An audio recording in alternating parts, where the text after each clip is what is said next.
memuji Engkau Tuhan Allah yang hidup, yang kekal dalam kehidupan kami. Semua yang percaya dan yang akan memuji Tuhan pada saat ini, katakan amin. Amin. Dia Tuhan Yesus yang dahsyat. Biar dari utara sampai ke selatan, dari timur sampai ke barat, semua kita memuji Tuhan. Karena dia Tuhan Yesus yang ajaib, yang dahsyat.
Memuji nama Tuhan dari barat sampai ke timur, nama Yesus disanjung. Dan dari mana? Pulau-pulau, lembah-lembah, gunung-gunung yang tinggi. Amin. Kemuliaannya disaksikan, kebesarannya diceritakan. Lembah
biasa.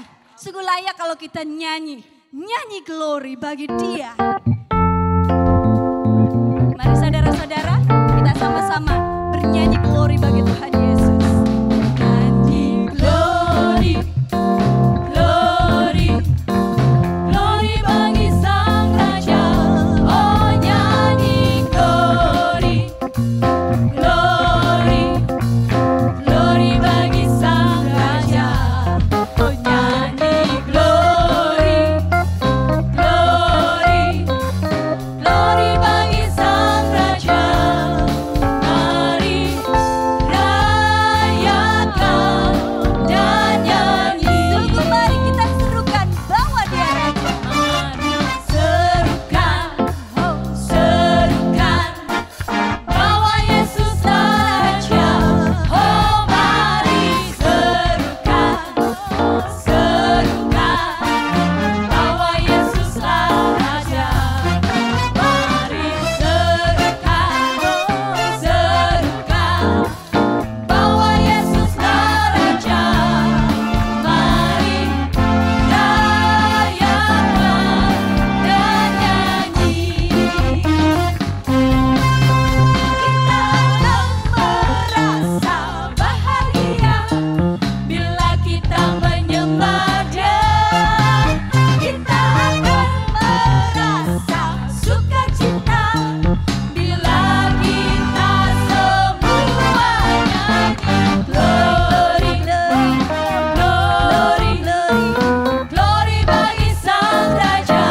Oh nyanyi glory, glory, glory bagi Sang Raja.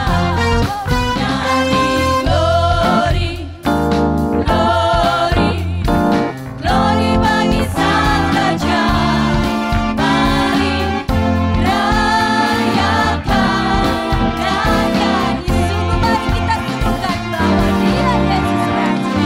Serukan, oh serukan, serukan bahwa Yesuslah Raja.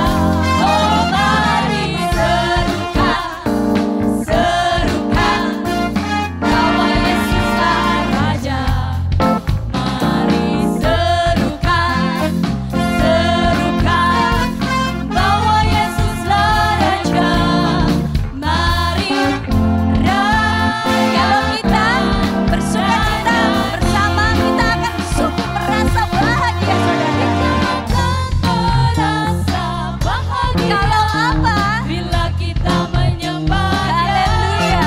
Kita akan merasa sukacita bila kita semua nyanyi glory, glory, glory bagi Sang Raja.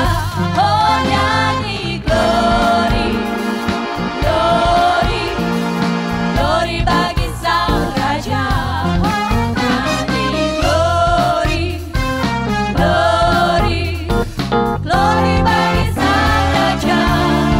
Mari rayakan dan nyanyi. Mari rayakan dan nyanyi.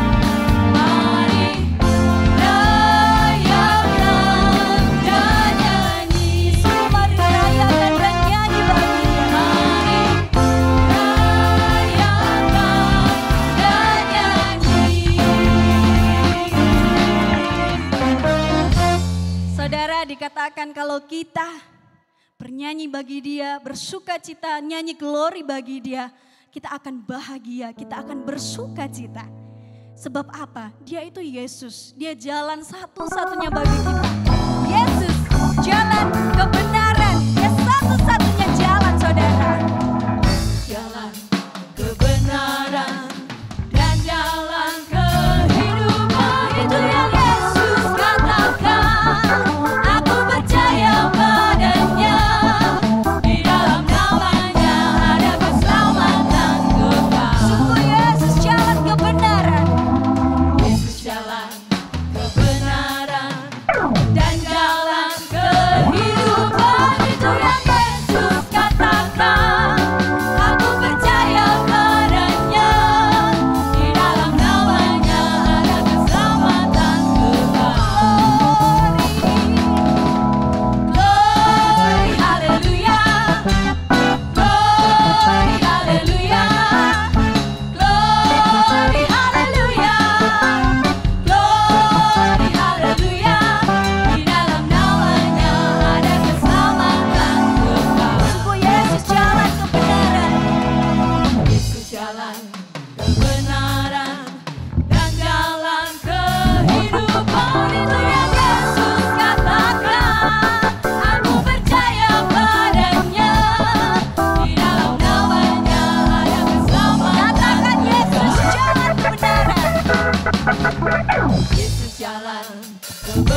semakin disempurnakan sama sempurnanya dengan Tuhan Yesus.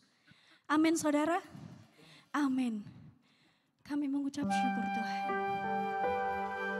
Terima kasih Yesus.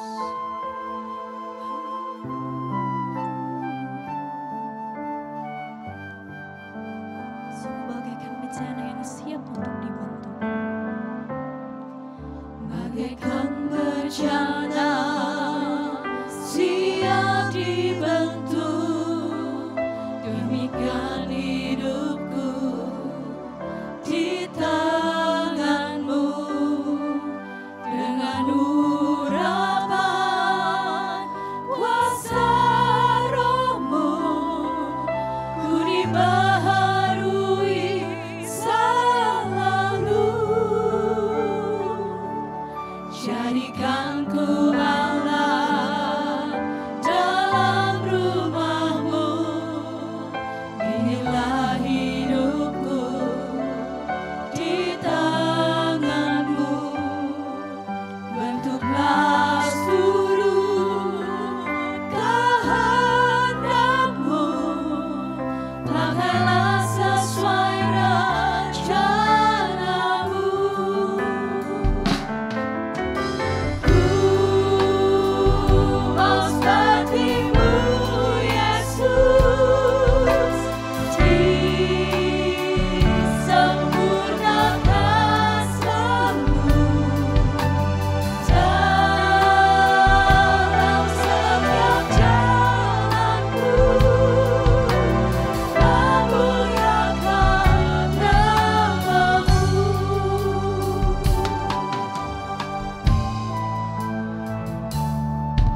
Bagaikan bejana siap dibentuk, demikian hidupku di tanganmu. Dengan urapan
maju, kita selalu hidup.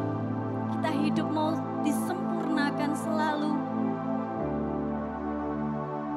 Jangan pernah lihat masa lalu. Tinggalkan masa lalu. Seperti apapun masa lalu, saya dan juga saudara, kita harus memandang Yesus. Maju saudara. Mari kita hidup disempurnakan seperti Tuhan Yesus yang hidupnya sempurna. Walaupun jatuh bangun, tetapi percaya Dia Tuhan yang mampu mengangkat kita. Asal kita pandang terus kepada Dia. Kita mau hidup selalu di dalam Tuhan Yesus. Dan mau hidup seturut dengan Tuhan Yesus. Jangan pandang masa lalu. Dia Tuhan Yesus yang selalu mengangkat tangan kita. Dia selalu menuntun kita. Terima kasih Tuhan. Terima kasih Tuhan Yesus. Aku mau seperti-Mu Tuhan. Kami mau seperti-Mu Tuhan. Mau seperti-Mu Yesus. Disempurnakan Tuhan. Disempurnakan selalu dalam setiap jalanku, memuliakan nama-Mu. Ku mau seperti-Mu, Mau seperti-Mu Yesus. ya Yesus, kami mau seperti-Mu. Disempurnakan selalu dalam setiap jalanku, memuliakan nama-Mu. Mari, sebelum kita dengar firman Tuhan, buka hati kita benar-benar untuk terima kebenaran Tuhan. Sungguhkah engkau mau menyenangkan hati Tuhan? Biar hari ini hatimu, pikiranmu dibentuk oleh firman Tuhan. Sungguh jalan kita memuliakan nama-Nya. Ku mau seperti-Mu Yesus, disempurnakan selalu dalam setiap jalanku, memuliakan nama-Mu. Dalam setiap jalanku, dalam setiap jalanku, memuliakan nama-Mu. Ya Bapa, kami mau menyenangkan-Mu. Kami mau naik lebih tinggi lagi Bapa. Makin menyenangkan hati-Mu, makin melakukan apa yang berkenan di hadapan-Mu. Kami mau makin rendah hati dan taat di hadapan-Mu. Supaya sungguh hidup kami memancarkan kemuliaan-Mu. Melalui hidup kami banyak orang akan melihat terang yang daripada-Mu. Kiranya Roh Kudus saat ini Kau menjamah kami, berbicara di hati dan pikiran kami.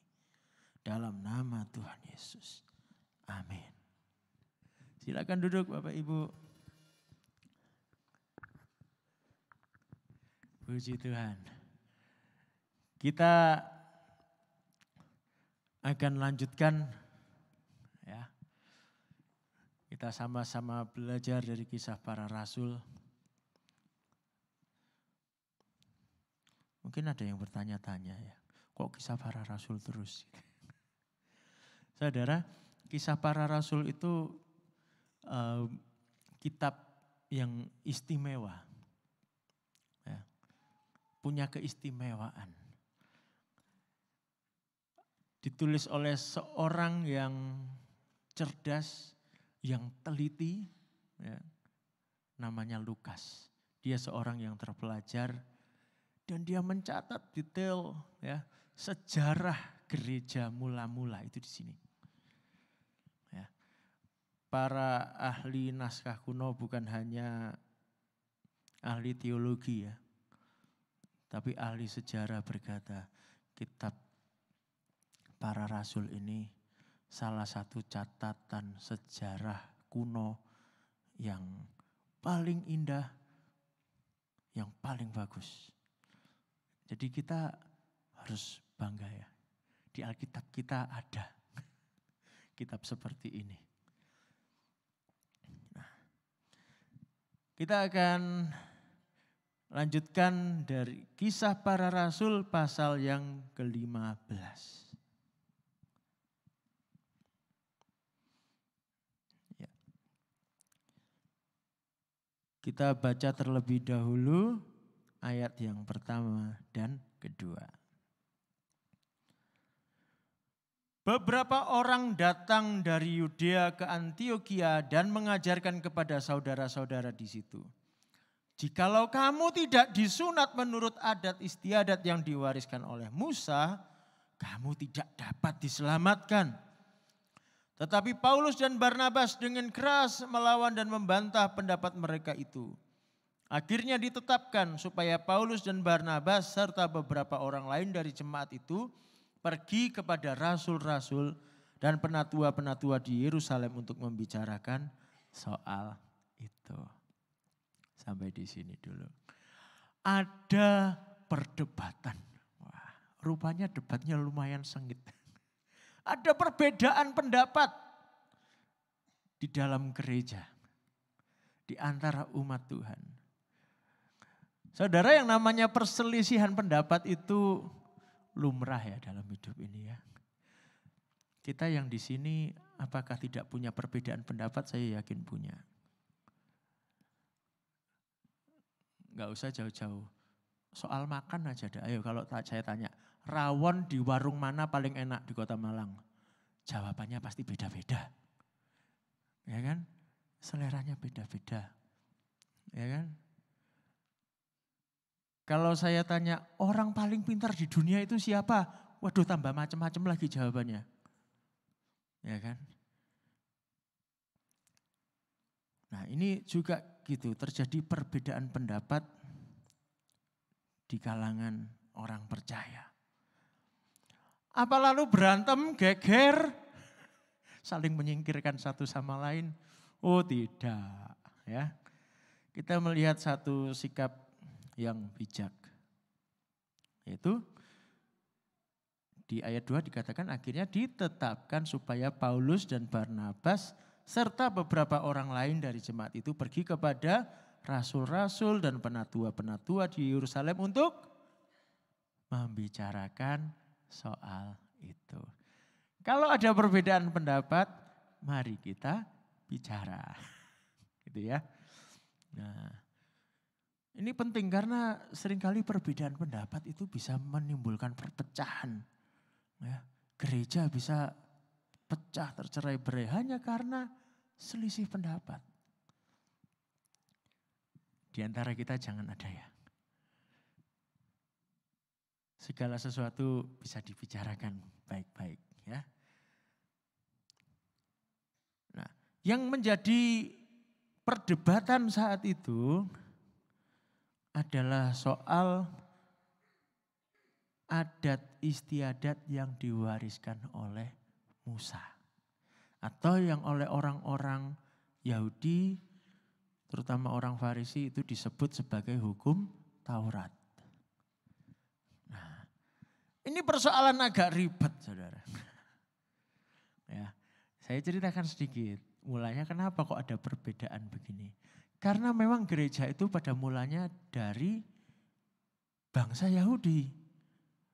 Pengikut Tuhan Yesus mula-mula itu kebanyakan orang Yahudi. Ya. Lalu ada juga orang-orang yang bukan Yahudi yang juga jadi percaya.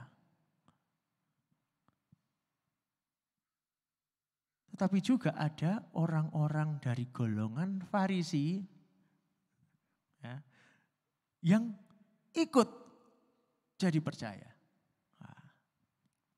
Nah, kita tahu orang Farisi itu orang-orang kolot, saudara. Mereka pegang teguh Taurat Musa. Dan di sini dikatakan adat istiadat. Nah, begini ceritanya.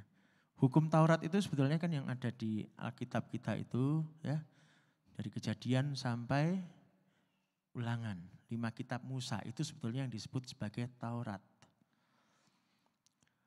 Tetapi orang Yahudi pada masa setelah lewat dari masa pembuangan di Babel, mereka itu bertobat, mereka kapok gitu ya, karena mereka sadar mereka terbuang itu karena dosa mereka yang tidak melakukan perintah Tuhan dalam Taurat.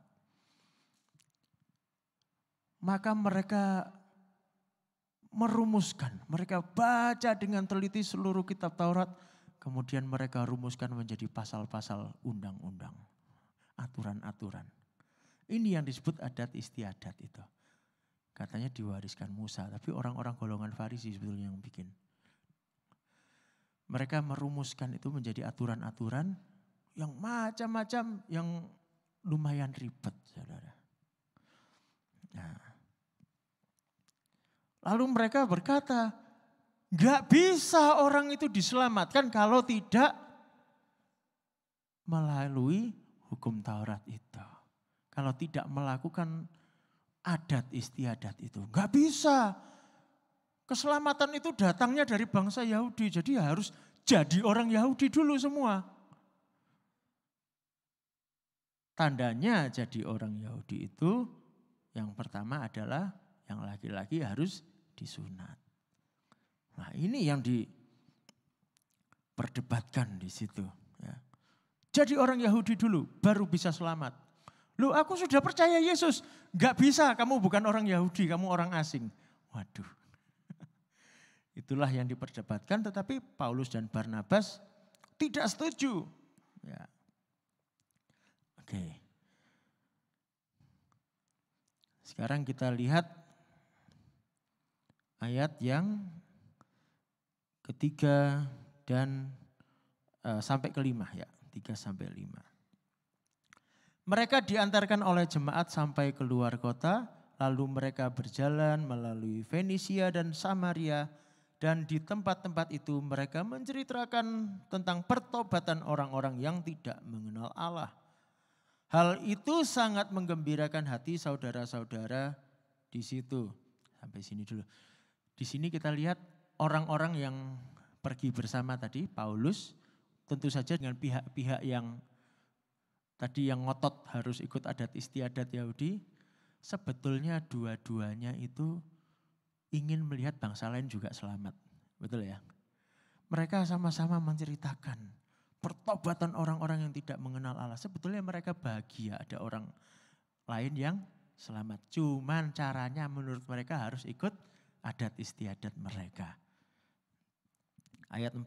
Setibanya di Yerusalem mereka disambut oleh jemaat dan oleh rasul-rasul dan penatua-penatua. Lalu mereka menceritakan segala sesuatu yang Allah lakukan dengan perantaraan mereka.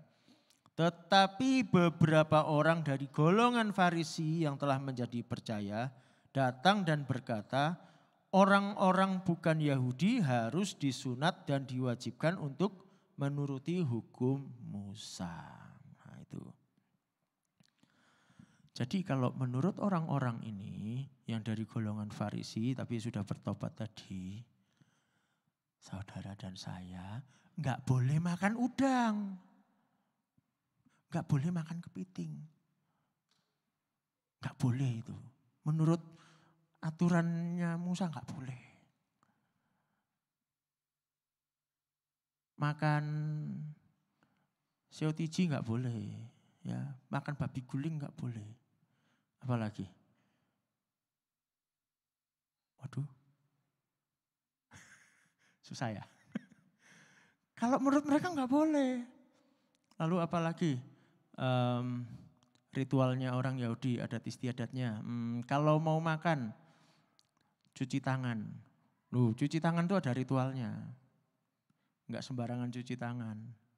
Ada doanya. Ya. Macam-macam adatnya. Harus diikuti. Nah, maka terjadilah sebuah perundingan. Ya. Para rasul dan penatua-penatua mereka bersidang. Mereka bicarakan soal itu. Nah, setelah melewati tukar pikiran cukup panjang, ya kita lihat di ayat 7 ya, apa kata Petrus di situ.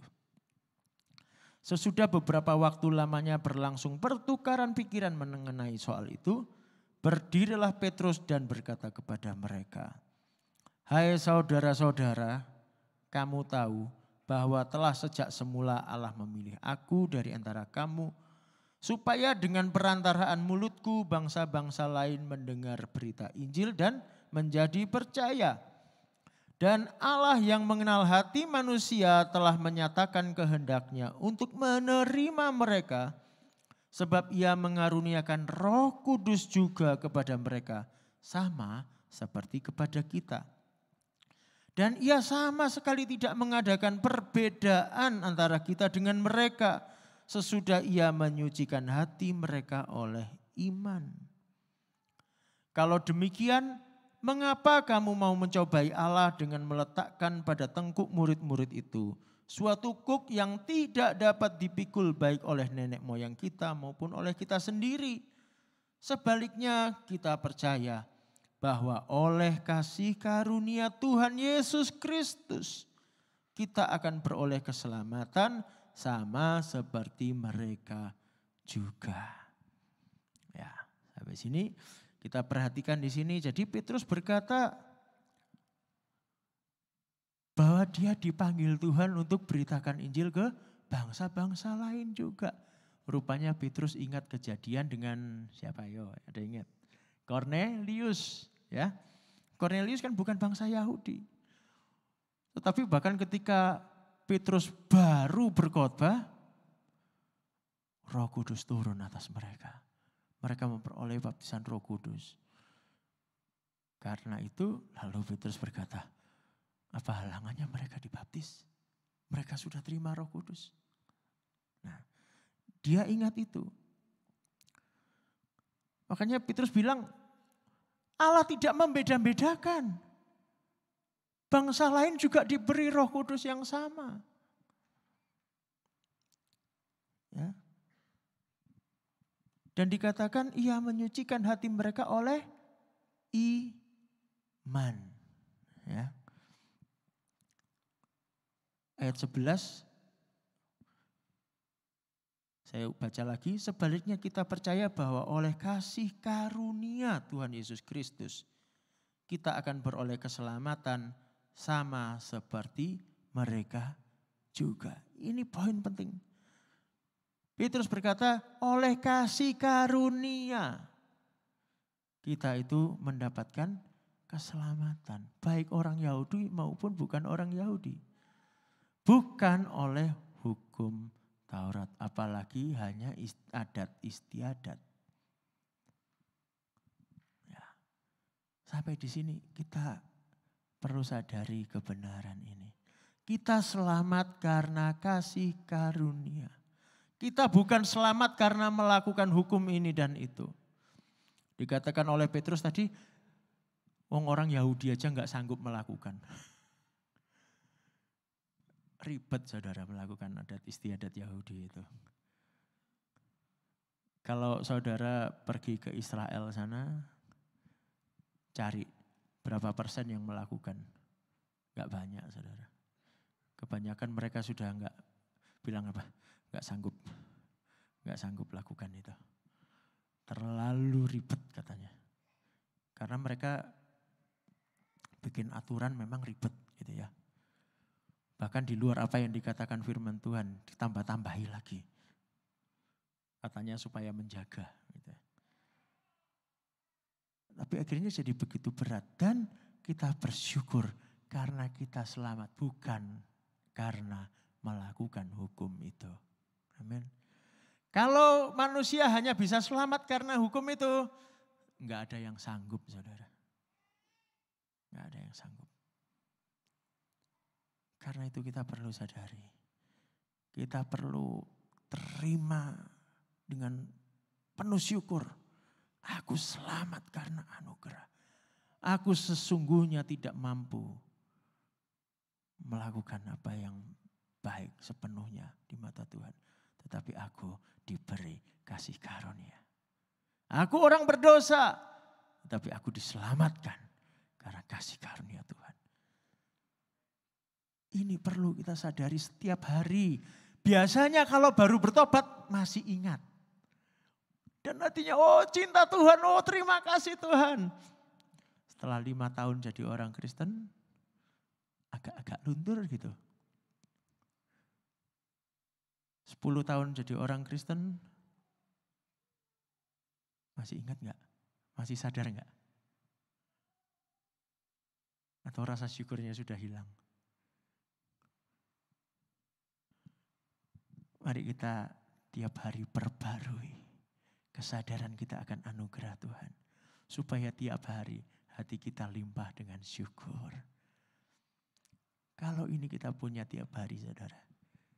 Tiada hari tanpa kita berkata, Tuhan aku mau menyenangkan-Mu. Engkau sudah berikan aku karunia terbesar. Dengan apa akan ku balas? Segala kebaikan-Mu. Terus? Segenap hatiku menyembah-Mu Yesus. Ku bersyukur padamu. Dengan apa kan ku balas segala kebaikan-Mu. Segenap hatiku menyembah-Mu Yesus. Ku bersyukur padamu selamanya. Nyanyian ini akan sungguh-sungguh lahir dari hati kita yang tulus ketika kita sadar anugerah Tuhan. Ya. Kemudian kita perhatikan sekarang, kalau kita selamat karena kasih karunia, ya. Kita selamat karena anugerah, bukan karena perbuatan kita. Lalu bagaimana kita harus hidup? Apakah ini berarti kita bisa hidup seenaknya tanpa hukum? Nah, ini juga yang seringkali bikin salah paham, salah kaprah. Ada beberapa orang Kristen yang berkata begini, oh tidak apa-apa kita hidup, ya namanya juga manusia, berbuat dosa gak apa-apa. Saya sudah selamat kok. Saya sudah terima Tuhan Yesus. Oh saya ini sudah jadi pengikut Kristus. Ya gak apa-apa. Bohong-bohong dikit gak apa-apa.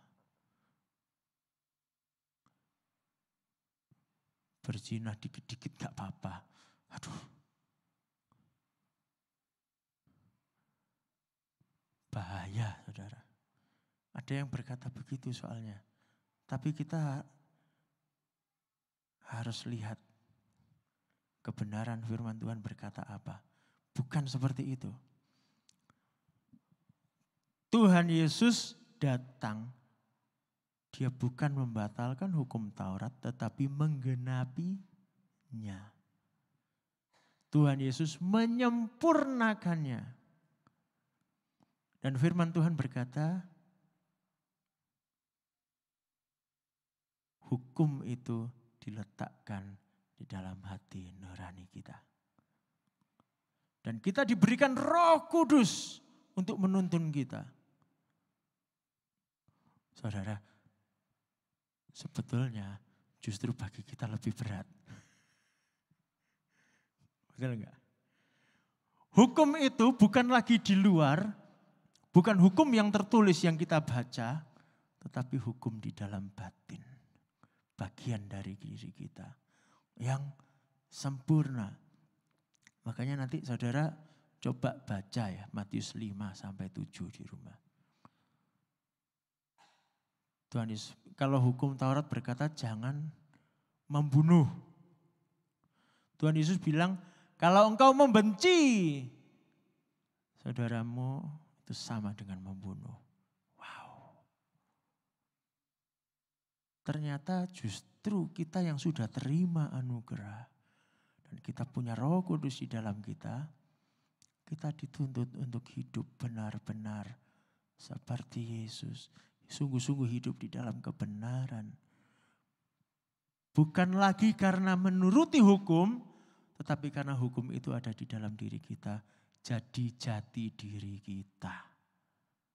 Kita orang benar.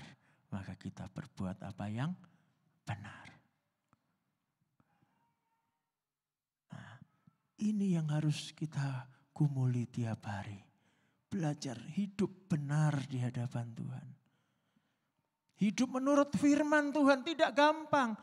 Itulah perlunya yang katanya Tuhan Yesus, pengendalian diri, penyangkalan diri. Ya. Harus menyangkal diri. Nah, tuntutannya bagi kita kalau kata Tuhan Yesus, hendaklah engkau sempurna seperti Bapamu sempurna. Tuhan Yesus sudah sempurnakan untuk kita. Ayo kita semua jadi sempurna. Jangan kita bersikap seenaknya dengan anugerah Tuhan. Jangan kita meremehkan anugerah itu. Karena anugerah itu sesungguhnya begitu besar. Dan kenapa kita harus seperti itu? Kenapa kita harus hidup benar di hadapan Tuhan? Makin tinggi terus hidup di dalam kebenaran. Mari kita lihat apa kata Yakobus di ayat 13.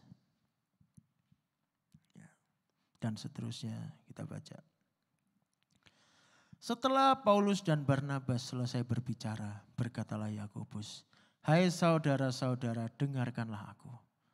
Simon telah menceritakan bahwa sejak semula Allah menunjukkan rahmat-Nya kepada bangsa-bangsa lain, yaitu dengan memilih suatu umat dari antara mereka bagi namanya." Sampai sini dulu saya jelaskan. Memang apa yang dikatakan oleh Simon atau Petrus ini ya, tentang Allah menunjukkan rahmat-Nya kepada bangsa-bangsa lain dengan memilih suatu umat dari antara mereka, ini bicara tentang bangsa Israel. Tidak ditulis di sini. Tapi Yakobus menceritakannya. Tadi kan ditulis ya, mereka sudah berdiskusi panjang kan ya. Rupanya di dalam diskusi mereka Petrus mengemukakan hal itu. Ingat enggak ada firman Tuhan ketika bangsa Israel baru terbentuk. Ya, baru keluar dari Mesir. Tuhan mengatakan engkau akan menjadi bagiku kerajaan imam. Kerajaan imam. Israel adalah imam bagi dunia. Untuk menyatakan rahmat Tuhan bagi dunia. Itu yang dikemukakan oleh Petrus. Jadi Israel ada untuk dunia. Nah, kita lanjutkan. Ayat 15. Hal itu sesuai dengan ucapan-ucapan para nabi seperti yang tertulis. Kemudian aku akan kembali dan membangunkan kembali pondok Daud yang telah roboh dan reruntuhannya akan kubangun kembali dan akan kuteguhkan. Supaya semua orang lain mencari Tuhan dan segala bangsa yang tidak mengenal Allah yang kusebut milikku. Demikianlah firman Tuhan yang melakukan semuanya ini yang telah diketahui dari sejak semula. Nah, ini ungkapan, ini nubuatan ya. Nah, ketika Mesias itu datang. Dikatakan Tuhan akan membangunkan kembali pondok Daud. Pondok Daud itu apa sih? Tahta Daud ya. Dan Yesus disebut anak Daud. Dan dialah pewaris tahta Daud. Dialah sang raja segala raja. Nah, supaya apa? Supaya semua orang lain mencari Tuhan. Dan segala bangsa yang tidak mengenal Allah yang kusebut milikku. Saudara-saudara, segala bangsa di bumi, semua umat di bumi adalah milik Tuhan. Tetapi banyak di antara mereka yang terhilang. Dan Tuhan memulihkan pondok Daud. Kerajaan Israel, bukan kerajaan Israel yang di bumi, bukan. Bukan negara Israel. Tapi Israel rohani, yaitu saudara dan saya. Dipulihkan oleh Tuhan supaya bangsa-bangsa lain menemukan Tuhan di dalam diri kita. Supaya melalui kita bangsa-bangsa. Gak usah nyebut bangsa-bangsa deh. Orang-orang sekitar kita melihat, oh di dalam orang ini ada Tuhan. Ini loh orang yang punya Tuhan yang benar.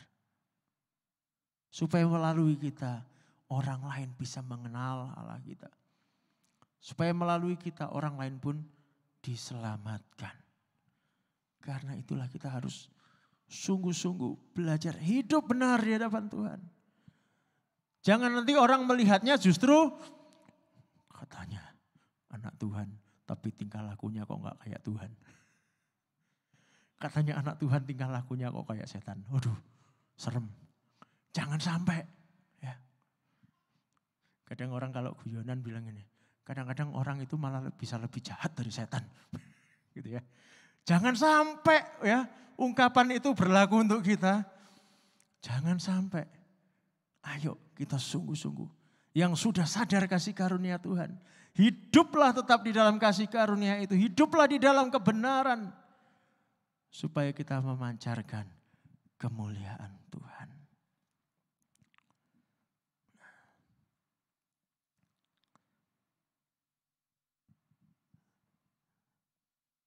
Saya mau bacakan ayat 21. Ya, ini penutup dari kata-kata Yakobus. Sebab sejak zaman dahulu hukum Musa diberitakan di tiap-tiap kota. Dan sampai sekarang hukum itu dibacakan tiap-tiap hari Sabat di rumah-rumah ibadat. Ini maksudnya begini. Yang disebut rumah-rumah ibadat itu yang disebut sinagog. Bahasa Ibraninya Bet Knesset, bahasa Yunani sinagog. Itu tempat belajar dan tempat kumpulnya orang Yahudi. Tapi tidak hanya ada di Israel, ada di mana-mana. Dan di sana hukum Taurat diberitakan. Kisah-kisah tentang Allah Israel diberitakan. Dan pendengarnya ternyata bukan hanya orang Yahudi. Kalau saudara ingat sebelum-sebelumnya ya, di pasal 13 misalnya, ada disebutkan orang-orang yang takut akan Allah. Ya kan? Kan Paulus menyapa, hei kamu bangsa Yahudi, saudara-saudaraku sebangsa ya, dan kamu yang takut akan Allah. Itu dua golongan yang berbeda. Ada orang Yahudi, ada orang-orang bukan Yahudi, tetapi mereka takut akan Allah. Cuman mereka belum jadi orang Yahudi. Mereka belum disunat. Tapi mereka hadir di situ mendengarkan. Jadi ini Yakobus membandingkan. Kalau hukum yang lama itu saja diberitakan. Apalagi berita Injil, kasih karunia Allah. Masakan tidak diberitakan di mana-mana. Saudara, ayo. Renungkan firman Tuhan dan kita ambil keputusan bersama di hadapan Tuhan. Aku mau. Aku yang sudah terima anugerah Tuhan. Aku mau hidup benar di hadapan Tuhan. Supaya aku menjadi saksinya. Perhatikan hidup kita. Jangan lagi kita hidup semaunya sendiri. Mari kita bersama-sama jalan mengiring Yesus. Mendaki jalan yang mulia. Makin tinggi, makin dekat dengan Tuhan. Makin erat berjalan bersama Yesus. Kudaki jalan mulia, tetap doaku inilah. Ke tempat tinggi dan teguh, Tuhan mantapkan langkahku. Ya Tuhan, angkat diriku lebih dekat kepadamu. Di tempat tinggi dan teguh, Tuhan mantapkan langkahku. Ingin ku capai puncak terang. Ingin ku capai puncak terang yang paling agung cemerlang. Ya Tuhan, bimbing diriku makin dekat kepadamu. Ya Tuhan, angkat diriku lebih dekat kepadamu. Di tempat tinggi dan teguh, Tuhan mantapkan di langkahku. Mari kita berdoa. Tuhan, tolong kami. Roh Kudus, tolong kami.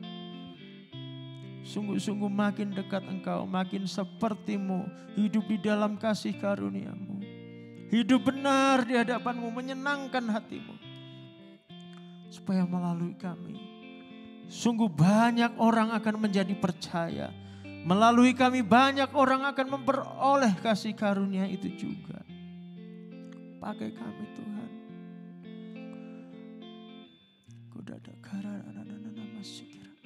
Bapak, kalau selama ini ada kesalahan-kesalahan yang masih kami simpan, kebiasaan-kebiasaan kami yang tidak baik, yang bertentangan dengan firman Tuhan, Bapak, kami mohon ampun. Roh Kudus, tolong kami untuk kami benar-benar berubah. Kami benar-benar tanggalkan hidup lama kami. Kami mau menyenangkan-Mu, Bapa. Ya Tuhan, angkat diriku lebih dekat kepadamu. Di tempat tinggi dan teguh, Tuhan mantapkan langkahku.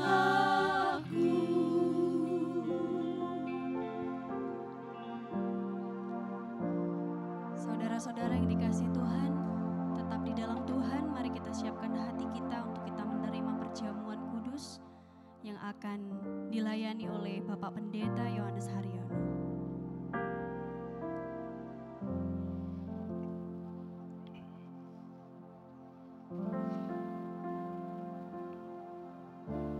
Ya, betul. Seperti yang telah kita dengar, maka itu terima sungguh-sungguh, percaya sungguh-sungguh kepada Tuhan Yesus.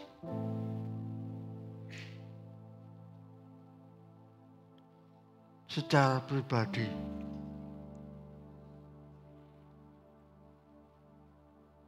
marilah saudara yang sungguh-sungguh percaya, sungguh-sungguh mau menjadikan Tuhan Juru Selamat dan Tuhanmu di depan sudah tersedia perjamuan, roti dan anggur.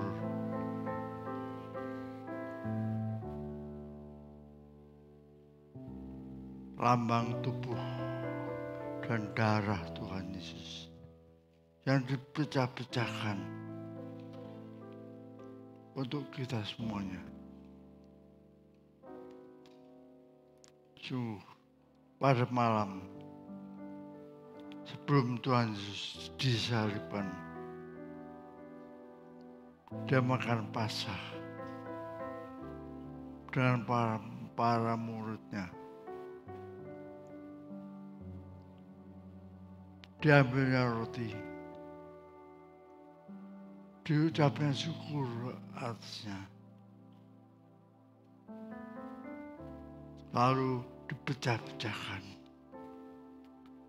dan dibagikan pada murid-muridnya sambil berkata, inilah tubuhku, inilah tubuhku yang dipecah-pecahkan karena kamu. Lakukan hal ini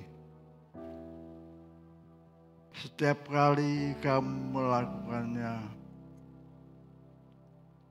kamu mengenang akan aku. Demikian juga setelah makan, diambilnya anggur,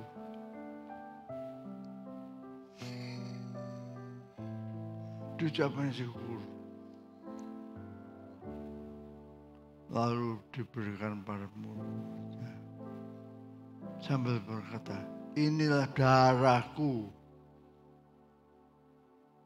inilah darahku yang tercurah bagimu.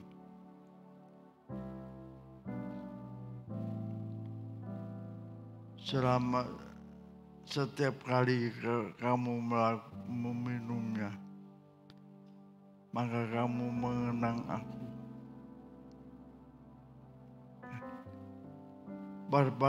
Pada pagi ini,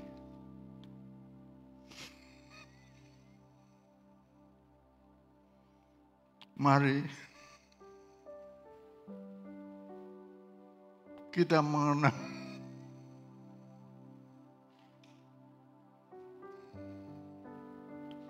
akan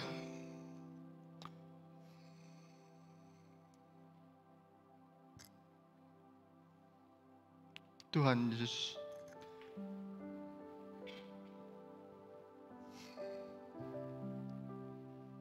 Mari silakan berdiri.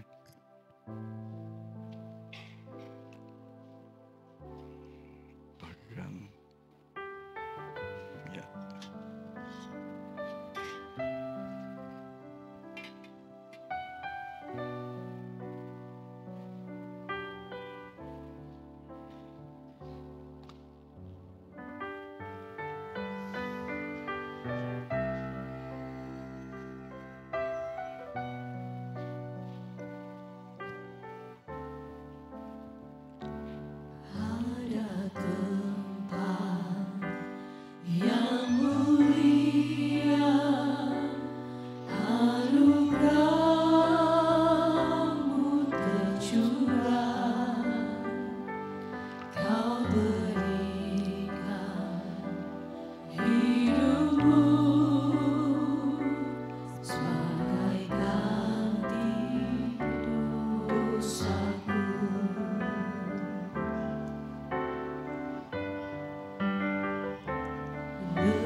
angkat tinggi rotimu.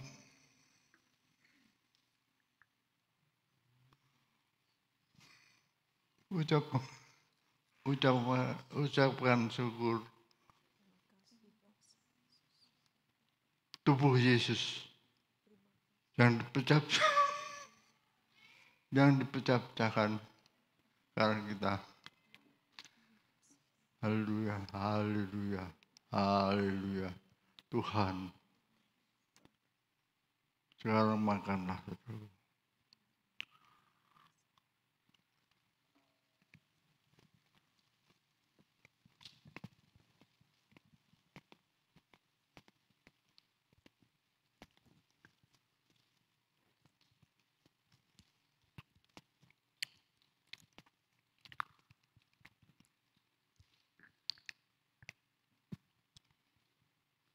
Ya.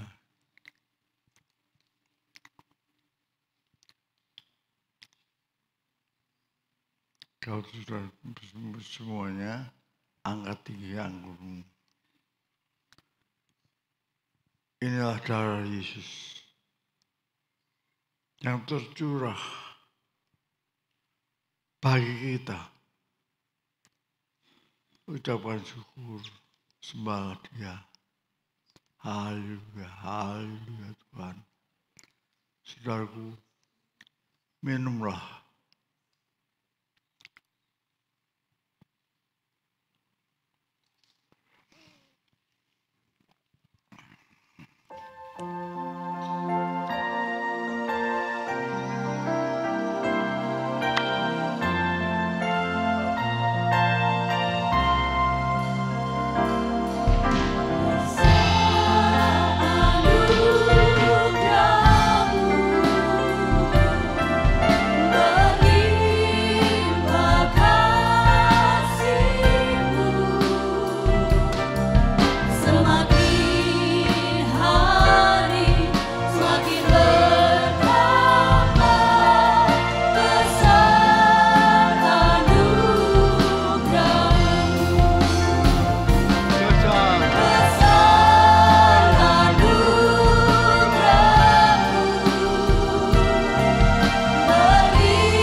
Saudara-saudara yang dikasihi Tuhan, hari ini kita akan berdoa bersama untuk saudara-saudara kita.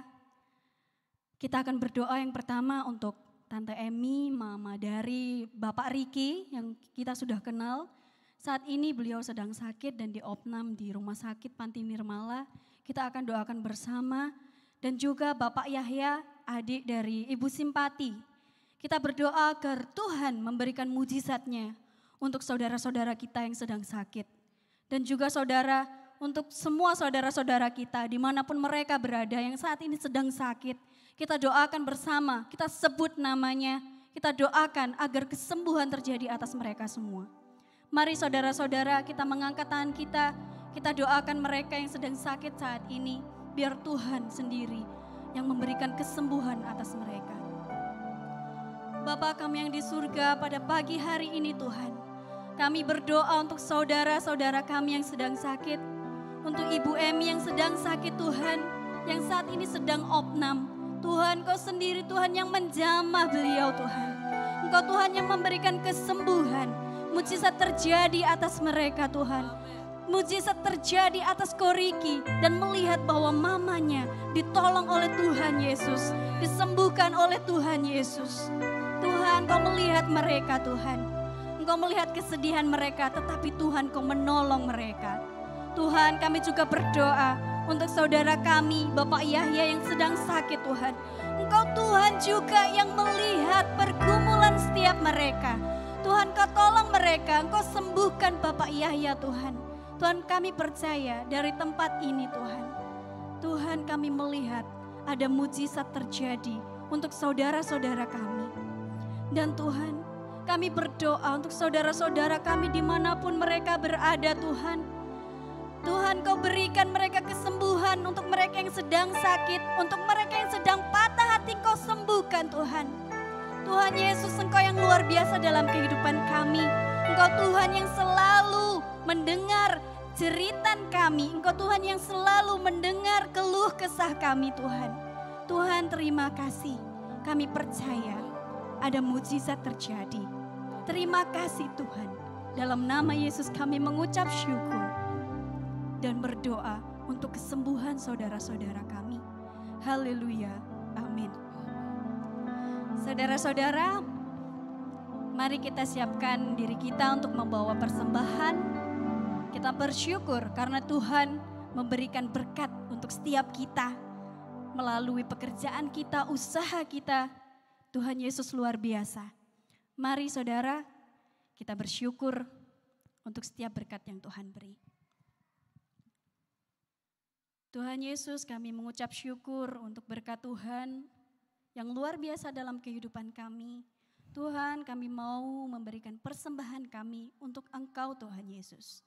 Tuhan, kami memberi dengan penuh sukacita dalam nama Yesus. Haleluya. Amin.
Saudara, kami semua akan berdoa untuk saudara-saudara yang berulang tahun. Saya mengundang saudara-saudara yang berulang tahun untuk bangkit berdiri. Kami semua akan doakan selamat ulang tahun.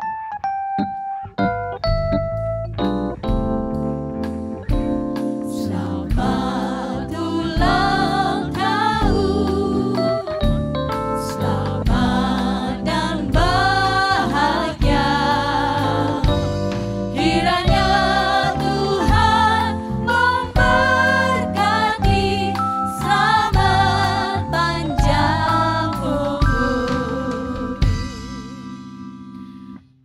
kami bersyukur Bapa atas setiap anugerah dan kebaikan-Mu di dalam kehidupan setiap saudara-saudari kami yang berulang tahun selama 1 minggu kemarin. Tuhan, biarlah kuasa-Mu semakin dinyatakan di dalam kehidupan mereka. Kau semakin menyatakan diri-Mu di dalam kehidupan mereka. Sehingga Tuhan, mereka boleh melihat kebesaran-Mu, anugerah dan cinta kasih-Mu yang telah Kau limpahkan di dalam kehidupan mereka. Kami percaya Tuhan dan kami akan melihat kalau sampai saat ini Engkau masih menuntun dan menolong mereka, maka di tahun-tahun ke depan Engkau pun juga akan menolong dan menuntun langkah kehidupan mereka. Kami percaya Tuhan Dan kami juga bersyukur untuk setiap pasangan suami istri, keluarga demi keluarga yang pada saat ini juga merayakan ulang tahun pernikahan mereka. Tuhan, Engkau juga menuntun kehidupan keluarga mereka. Engkau juga memberkati kehidupan keluarga mereka. Engkau semakin menyatakan diri-Mu dan kasih-Mu di dalam kehidupan keluarga mereka. Dan biarlah keluarga demi keluarga boleh menjadi keluarga yang lebih mengasihi Tuhan. Menjadi keluarga yang lebih mencintai Tuhan. Dan biarlah mereka pun boleh menjadi berkat bagi sekeliling mereka. Maka di dalam nama Tuhan Yesus kami sungguh bersyukur. Haleluya. Amin. Amin, selamat ulang tahun. Satu pengumuman yang harus dicatat dalam catatan pribadi. Jangan pernah lelah untuk belajar firman. Pada hari Kamis ada Bible Study. Tetap semangat untuk mengikut Tuhan Yesus, tetap semangat untuk belajar firman. Baiklah saudara, mari kita bangkit berdiri, kita akan terima berkat Tuhan Yesus. Ku mau seperti-Mu Tuhan.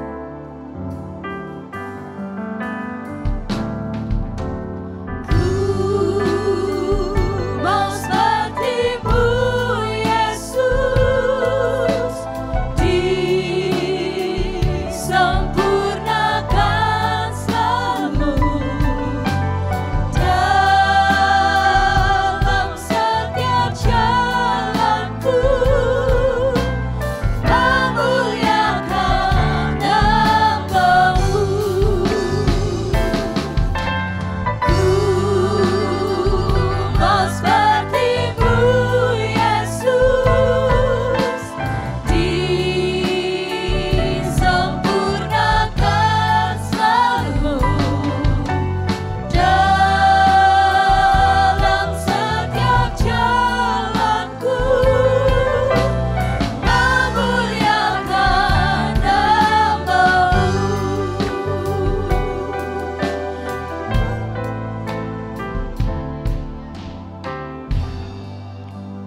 Sebelum kita mendapat berkat, mari kita berdoa dulu.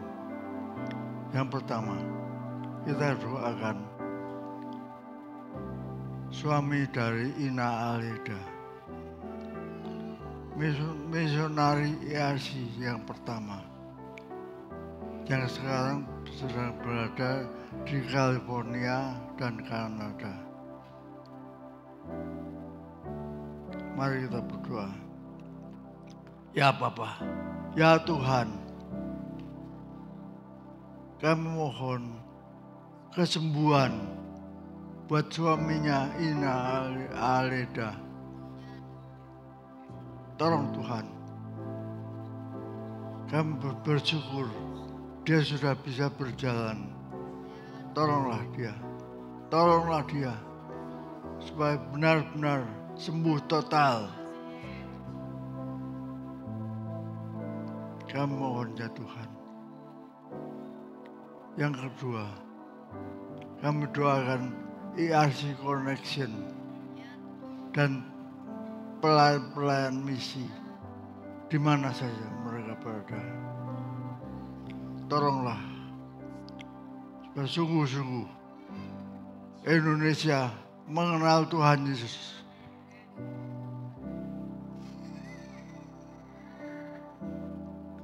Diselamatkan ya Tuhan. Kami mohon selamatkanlah bangsa ini dalam nama Tuhan Yesus. Yang terakhir Tuhan, sungguh berkatilah semua yang hadir. Berkat Tuhan ini menyertai-Mu.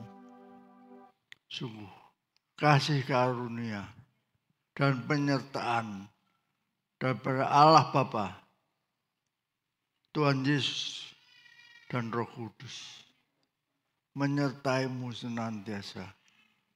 Usahamu, studi-mu hari ini dan selama-lamanya. Katakan amin.